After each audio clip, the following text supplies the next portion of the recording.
আমি কইছি অন্য একদিন যে we are Indian by choice. একবার আসলাম আমরাও বাই চান্স, কিলা বলে জন্ম হয়েছে ভারতেও আমরা ভারতীয়, কিন্তু এর বাদে 1947 ইংরাজি তুই আইয়া আমরা হইলাম ইন্ডিয়ান বাই চয়েস। মুসলিম লীগে কইল আইও পাকিস্তান, আমরা কইলাম না রইতাম হিন্দুস্তান। ও চয়েস করলাম না হিন্দুস্তান, আমরা টেকা করিয়া ভারতীয় দেব, আমরা ওয়ামা করি ভারতীয়। এলাকে আমরা হোকদা দুলা দেও, আমরা ভারত চুমা দেও, আমরা মহব্বত করো, তুমি খাইবার আগে আমরা খাওয়াও।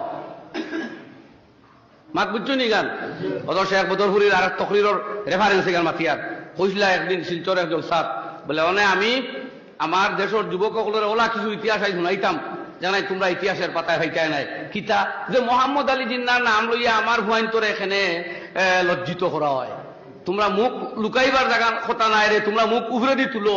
যে সময় মোহাম্মদ আলী জিন্নার দলে কইছে লড় কে লেঙ্গে পাকিস্তান, মার কে লেঙ্গে পাকিস্তান, তোমরা কইছো হামরা হেঙ্গে হিন্দুস্তান। তো এগুলো লোকের লড়াই বলিয়া রইলাম হিন্দুস্তান, মুখ উষা করতাম না আমরা।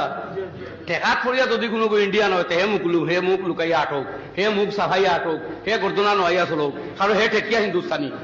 আর আমরা চয়েস করিয়া ইন্ডিয়ান। মা তখন নারী জুড়ে একবার কোন চাই অতি আমরা লা ইলাহা ইল্লাল্লাহু মুহাম্মাদুর রাসূলুল্লাহ হইছি, ওগু দুনিয়ার সহি পড়া রইতো, ওগুর আমল রইতো, ওগুর ডিমান্ড থাকতো, ওগুর মিজাজ থাকতো। আর আরো এক কথা কই আমি শেষ করিলাই, আমার দুস্থ হল বুজুর্গ হল